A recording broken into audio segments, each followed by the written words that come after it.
All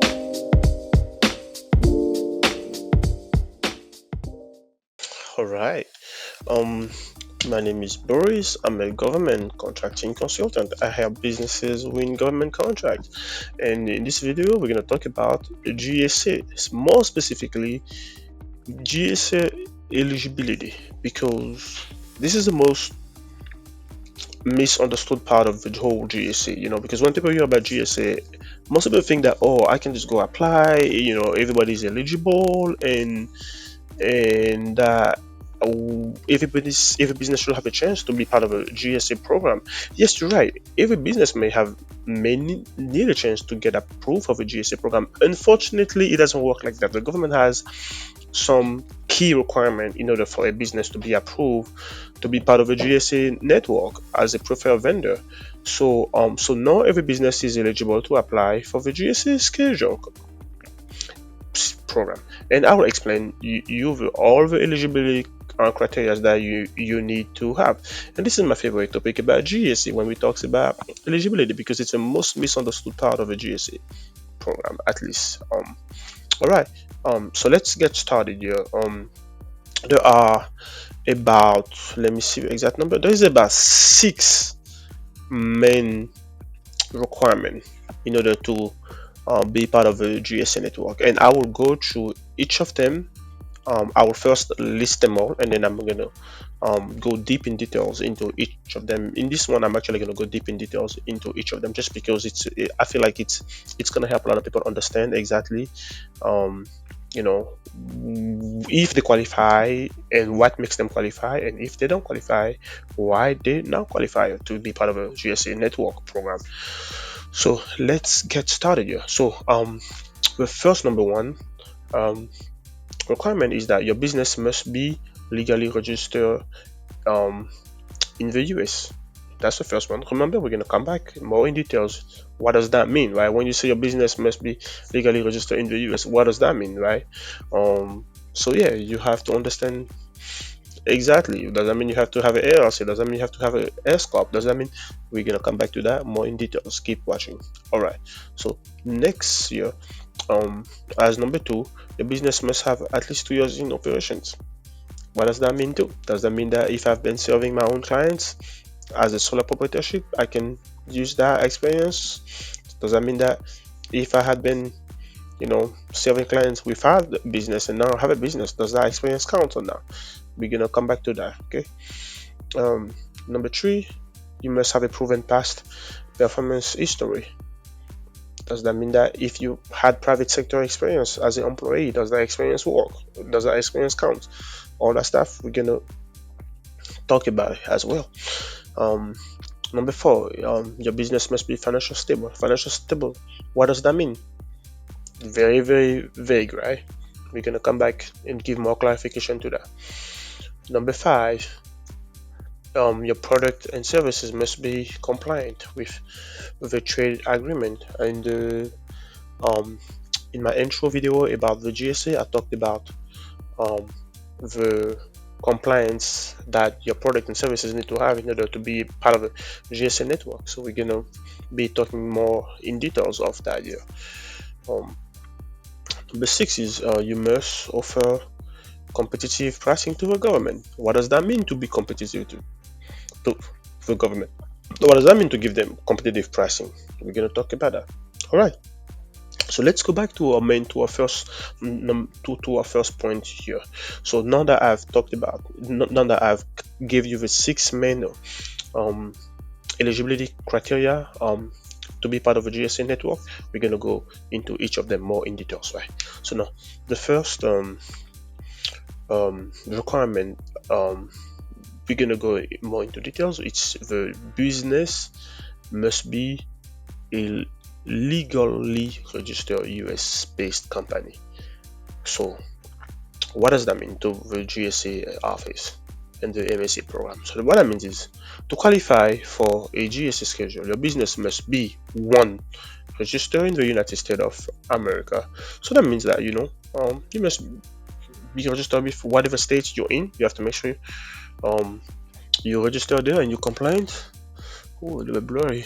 Okay, I'm not sure what's going on. Okay, so yeah, so you have to make sure that you have to make sure that your business is legally registered with your states, wherever you live in America. You register with the federal government through the IRS, right? You have to make sure that you are registered on SAM.gov.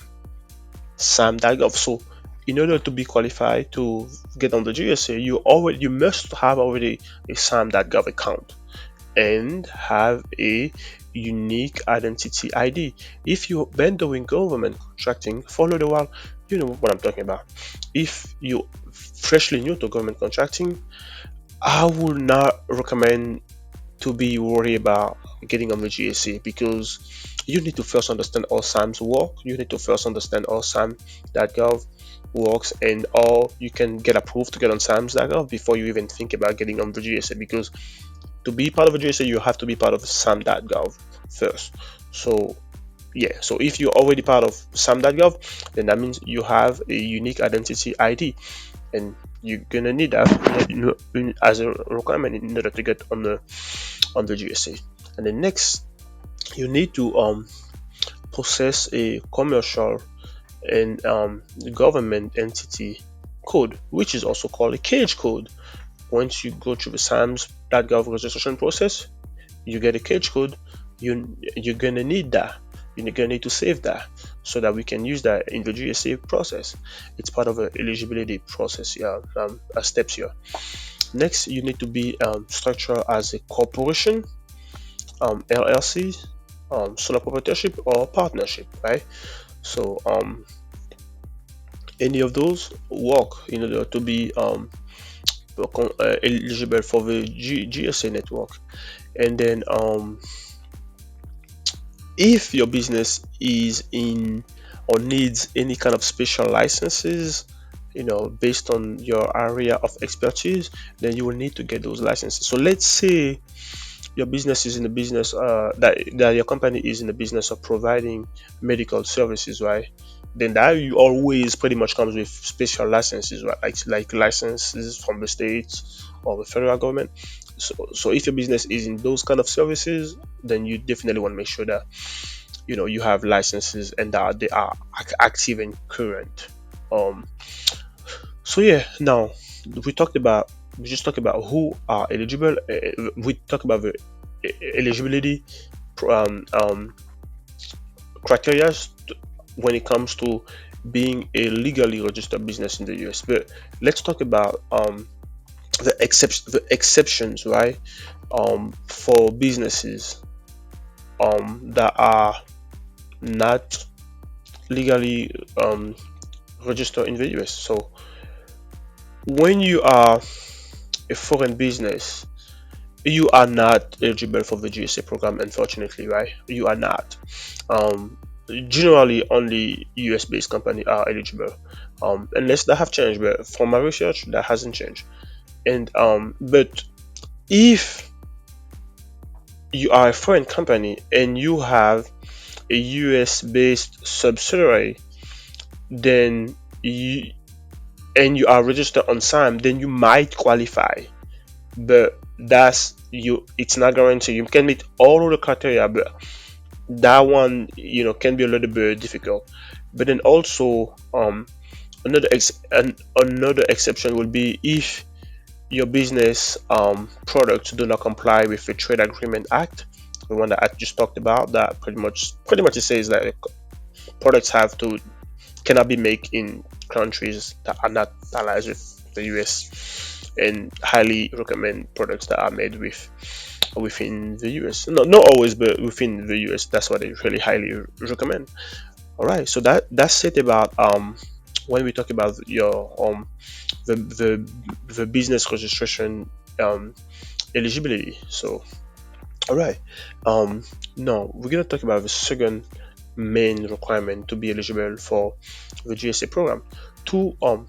Your business must have at least 2 years in operations. What does that mean? So GSA requires businesses to demonstrate stability and a track record of successes. So they want to make sure that you have been in incorporated for at least 2 years. So if you were already doing activities under one LLC for years, and you left that LLC, you're starting a new LLC, that would not, you can't count that experience into the new LLC because this is not under the same company, right? So it has to be that you're applying with needs to be in operation for at least 2 years, unless you had a company change the name to a new name, then that experience that you had before you change the name counts. But if it's a freshly brand new business, you cannot use that you cannot use the last the operations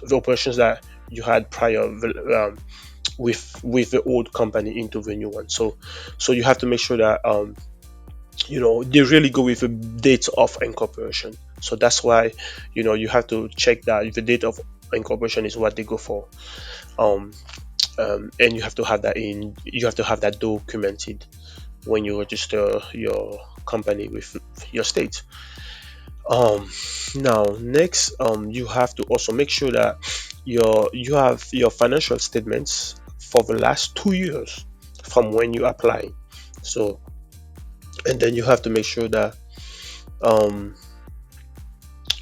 your company it's pretty much not pretty much they're trying to run away from startups, because if your company is newly established, a new startup, you're not gonna qualify for the GSA program. That's pretty much what they tell you.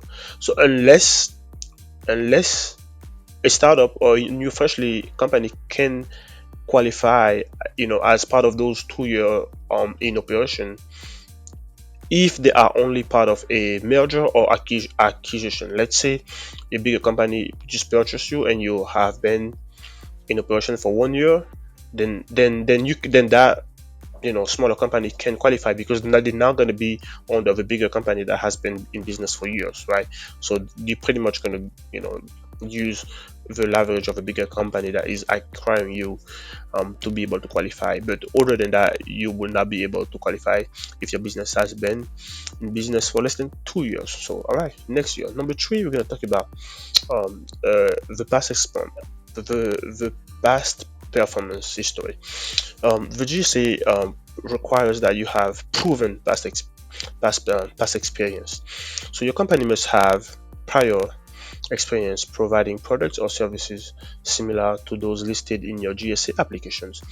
You must submit past performance references um, from either government contracts, if you have won any, or commercial contracts if you have all the businesses that you have served, and preferably well-known businesses. But whatever experience you have in the commercial space is fine, as long as you have references. And always make sure you have the references, right? So it's not just about, oh, I helped this business do this, but then there is no way to reach out to that business to verify that you provided that service. Always provide references as well. So, all right. And how do you demonstrate that past performance? So it comes with, like I said, providing the past references, who can verify that the work was successfully completed. And also you can no, this one is pretty much optional, but also make sure that you have like a contract performance assessment reporting system, so that you can track how well you perform with that client. Now that's not every company has that, especially smaller companies. So that one is it's a it's kind of like optional, but if you do have that, it would be awesome. Or you can just ask like a customer feedback, and then you can find a way to document that in a way that they can see that as a score of how well you perform. But then you also um and the next, if you only have commercial clients, you can submit testimonials, invoices, and project summaries, kind of like what I was saying earlier. So yeah, and if you do not have any past performance, you're not going to qualify for GSA schedule.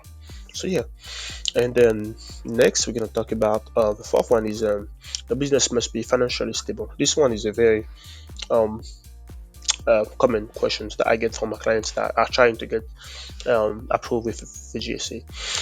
What does that mean to be financially stable? So, well, let's see. The government, the federal government only works with financially healthy business that can fulfill the contract obligation. The reason why is because they don't want a company to win a contract and relying solely on that contract in order to remain in business, right? Then that means if you win that contract, you won't have any funds to fulfill the sale, because a lot of times you don't get paid until like 15, 30 days after. So you need to be able to have funds to fulfill any needs that come right away. So they don't want you to win the contract and then now you win the contract but you can't fulfill the need, right? So you have to be able to be, stable enough to be able to start working with, with on the contract that you just win. So that means financial documents that are required and they want to see is the profit and loss for the last 2 years. They want to see, and make sure it's separate. The profit and loss needs to be in one document, and then they also want to see the balance sheet showing businesses assets and liability. They need to see that. They also need to see the cash flow statements for the last 2 years. They need to see that. They also need to see your tax returns for the business for the last 2 years. Now, if you do the tax return of a business under your personal taxes, then I will just provide the whole thing, right? But normally, depending on the structure of your business, people separate the two. But that's not really something that I want to talk too much about because I'm not an accountant. But yeah, just provide the business tax return for the last 2 years, and then there are a couple of red flags that can lead to rejection when it comes to that. So like that's why that's when we really talk about like what those financially stable means, right? So let's talk about that. So if a couple of red flags can be like negative cash flow or net losses in financial statements. If they see that, you're probably going to be rejected. They want to make sure that you're profitable already. And then high debt. The next thing is high debt and equity ratio. If they see like you have too much debt, then that just shows that your business is not stable. And if they see that you have any pending lawsuit or legal issues, then they definitely not gonna want to work with you. And then if your business is financially struggling or have any other financial obligations that can lead to a negative financial state of your business, then you're definitively not going to be approved. All right, so this is all about the financially stable requirement versus the financially stabilization of your business. So now we're going to talk about the product and services that must follow the Trade Agreement Act. So this is a compliance that the product and services of the companies that want to be part of the GSA program has to follow. So the Trade Agreement Act requires that products sold under the GSA schedule must be manufactured um, or transformed in the US or a TAA design designated country. Like there's already a list of countries that the US approves of manufacturing the product that will be part of the GSA programs for. Um, and then next you have to not manufacture products in countries like China, Russia, Iran, North Korea. Like I said, can't have a product made there. Yep. Yeah. I've heard about a bad story of someone who made products in China, and that one, yeah, it did not go well. Yeah, he was trying to hide it. They found out, and yeah, he lost a lot of millions. All right, next, where can product be manufactured? So yeah, so a lot of countries are the US, Canada, Mexico, Japan, the countries that are part of the European Union, Australia, South Korea, Taiwan, and other TAA approved nations. So you will have to go check the TAA approved nations to see the full list. But then there's 3 countries that are not allowed: China, India, Russia, Iran, and North Korea. That's so far, it might move. I'm surprised India is part of non-allowed. But hey, I don't know nothing about politics, so don't ask me. All right, so let's just take an example here. So if your company sells laptops, you cannot um, list a laptop manufacturer um, um, um, if your laptops are manufactured in China, you can list them on the GSA contract. So, however, if you import components from China but assemble them in the US, it might qualify. It might just component. It might, but even then, they will ask you more. But be transparent. Tell them exactly what components were imported from China, and yeah, that way they know. Don't try to hide because it's not gonna be good. Be very transparent with them. So services based business. So TSA compliance is mostly for product based businesses. Services provided do not need to worry about TA rule, but ensure that the employees work in the GSA compliant locations. GSA compliant locations. Yes, so you can research that. You mostly, no fully, but mostly means be mostly working in the states here. But there is other locations, but definitively you need to um, check that more in details if you are interested into knowing more of that. All right, so next the last requirement is the competitive pricing to the government. So as a GSA contractor, you have to provide competitive pricing to the government. So GSA expects lower pricing than you charge your commercial clients. That's just the truth. The government wants the best deal. Your pricing should be competitive in the market. It should be equal or lower than your commercial customer pricing. It must be consistent with similar business on the GSA schedule. So, but how do you actually determine competitive pricing? Yeah, because you might have your pricing, you might think it's competitive, but then GSA has a website that you can see what the competition is charging. So you can go on GSA Advantage .gov to see what the competitors are charging, and they want you to be very competitive. And then you can also go and analyze the GSA library to find industry pricing range. And then yeah, just be ready to give discounts to the government. That's just, there's other vendors out there. If you don't, you might not get approved. You have to be very, very I want to say aggressive, but very competitive, most importantly. So, but yeah, so those are the requirements. And when it comes to the GSA, let me um, summarize here again. So you must be registered in the US with a UEI and cage code. Those come from sam.gov. You must provide at least 2 years of financial history. Make sure this stable. Don't check the numbers because they might ask bank statements. You don't know, they may ask many other documents. So be very transparent and be truthful. Must have commercial or government past contract experience. Must submit the profit and loss balance sheets, tax returns, and cash flow statements documents. You must be TAA compliant, and then also have competitive pricing. So those are the main things that you have to know when it comes to your eligibility with the GSA program.